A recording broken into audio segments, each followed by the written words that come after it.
हरिपुर गांव में भोला नाम का एक गरीब नाव वाला अपनी पत्नी शोभा और 2 बच्चों के साथ रहता था।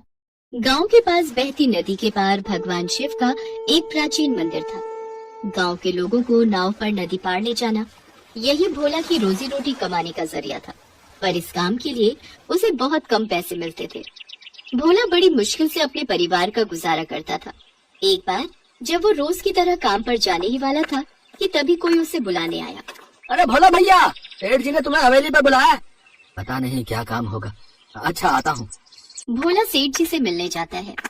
आओ भोला, आओ।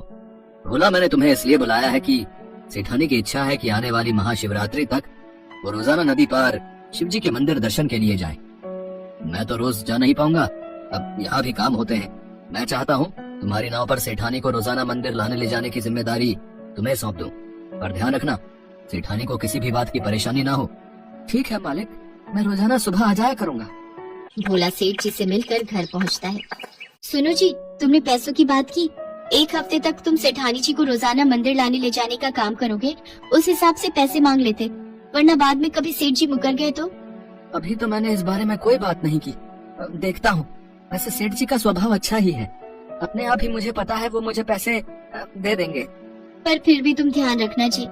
अगले दिन से भोला रोजाना सेठानी जी को नदी पार मंदिर ले जाने लगा। वो समय पर सेठानी को मंदिर दर्शन करवा कर ले आता था।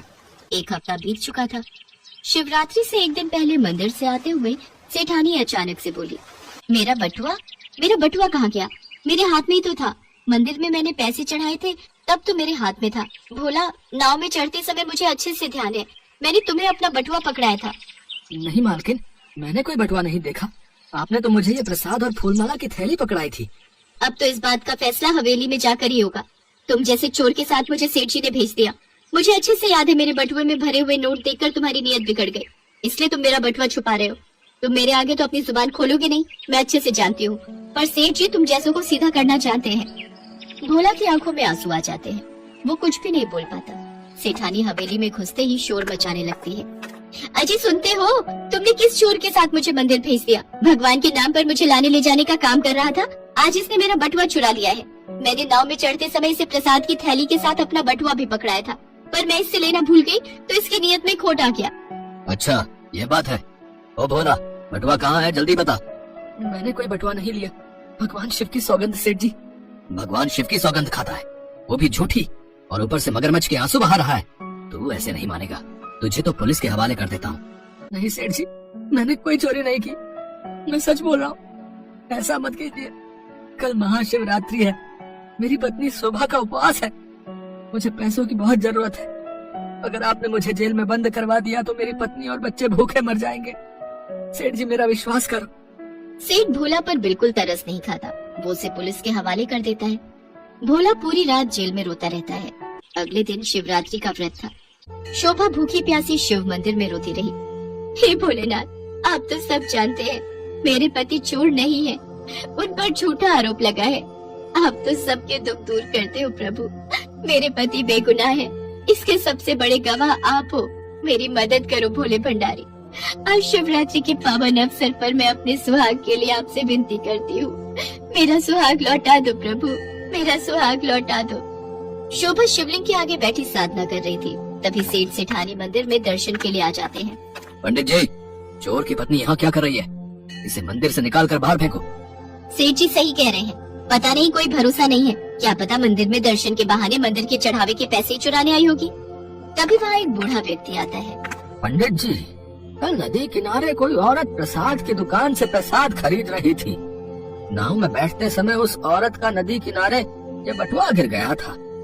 मैंने उस औरत को बहुत आवाज लगाई, पर तब तक वो नाव दूर जा चुकी थी। उसके बाद भीड़ भाड़ में वो औरत मुझे कहीं नजर नहीं आई।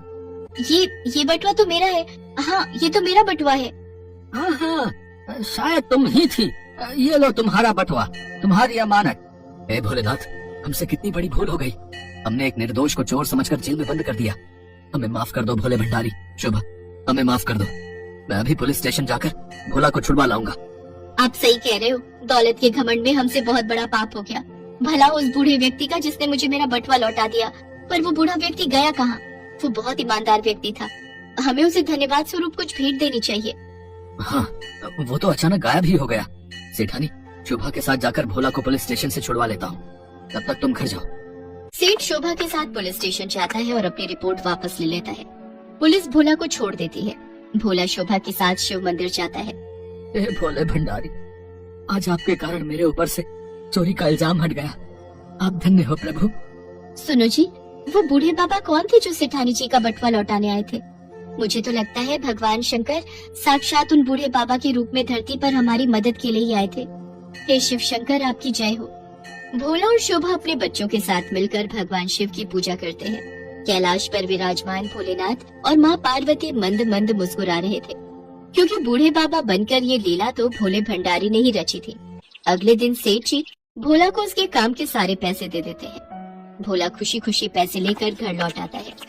भगवान शिव शंकर की कृपा से उस दिन के बाद भोला को कभी भी पैसों की कोई तंगी नहीं होती।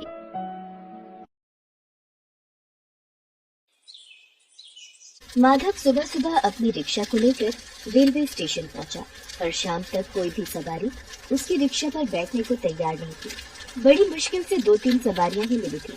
आज भी मुश्किल से 2-4 लोग ही मेरे रिक्शा पर बैठे हैं। पता नहीं मेरे दुख के दिन कब दूर होंगे देवी मैया। अरे माधव भैया, अब तुम्हारी रिक्शा पुरानी हो गई है। लोग नई रिक्शा को छोड़कर भला तुम्हारी पुरानी टूटी रिक्शा पर क्यों बैठेंगे? खुद ही सोचो। है? अच्छा चलता हूँ, सवारी को छोड़ना है। देवी मैया के भोग के लिए प्रसाद लेता जाता हूँ। गोमती शाम की आरती के लिए राह देख रही होगी। माधव जो कि एक गरीब रिक्शा वाला है, माधव का रिक्शा काफी पुराना हो गया है, इसलिए उसके रिक्शा पर कोई भी सवारी बैठने को तैयार नहीं होती, और तैयार हो भी जाए तो कम पैसे मिलते हैं। माधव बहुत गरीब है और साथ ही साथ शादी के 10 सालों बाद भी उसे औलाद का सुख भी नहीं मिला, इसलिए माधव और गोमती बहुत दुखी रहते हैं। माधव इतने दुख होने के बाद भी माँ दुर्गा से अपना विश्वास कभी नहीं उठाता। वो रोजाना अपनी कमाई में से 10 रुपए बचाकर देवी माँ के भोग के लिए शाम की आरती का प्रसाद लेकर ही घर जाता है, और नियम के अनुसार गोमती और माधव दोनों मिलकर देवी माँ की आरती और पूजा करते हैं।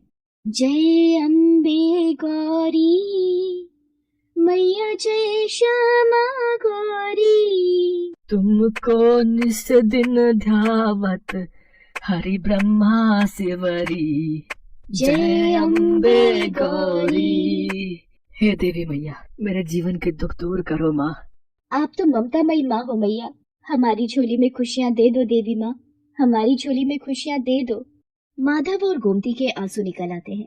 ये देख नारद मुनि माँ दुर्गा से कहते हैं, नारायण नारायण। हे माँ, हे जगत जननी, आपका भक्त माधव और उसकी पत्नी आपकी भक्ति करके भी इतने दुखी क्यों है माँ? आपका ये भक्त जो भी कमाता है उसमें से रोजाना आपके नाम के प्रसाद के लिए नियम से 10 रुपए अलग निकालता है। रोजाना आपका पूजन और आरती करता है, फिर भी इतनी पूजा के बाद भी इस भक्त के दुख दूर क्यों नहीं होते माँ? देवर्षि नारायण, कई बार मनुष्य के पिछले कर्म उसके दुखों का कारण बनते हैं, पर माधव ने मुझे सच्चे हृदय से पुकारा है और मैं अपने भक्तों की पुकार अवश्य सुनती हूँ। आपके कहे अनुसार मैं अपने भक्त की सहायता अवश्य करूँगी, पर इसके लिए मुझे माधव की परीक्षा लेनी होगी। नारायण नारायण, आपकी महिमा अपार है जगदम्बे मैया। माधव रोजाना की भांति रेलवे स्टेशन पर सवारी की प्रतीक्षा कर रहा था। तभी, ओ भैया, जरा मुझे मेरे पते पर छोड़ दोगे? मेरा बटुआ कहीं गिर गया है और मेरे पास पैसे भी नहीं है। माफ करो माता जी, इतनी धूप में पैसे की सवारी छोड़कर तुम्हें छोड़ने थोड़ी जाऊंगा। पागल समझा है क्या? वो सामने माधव रिक्शा वाला खड़ा है, वैसे भी उसे कोई सवारी नहीं मिलती, वो तुम्हें छोड़ देगा।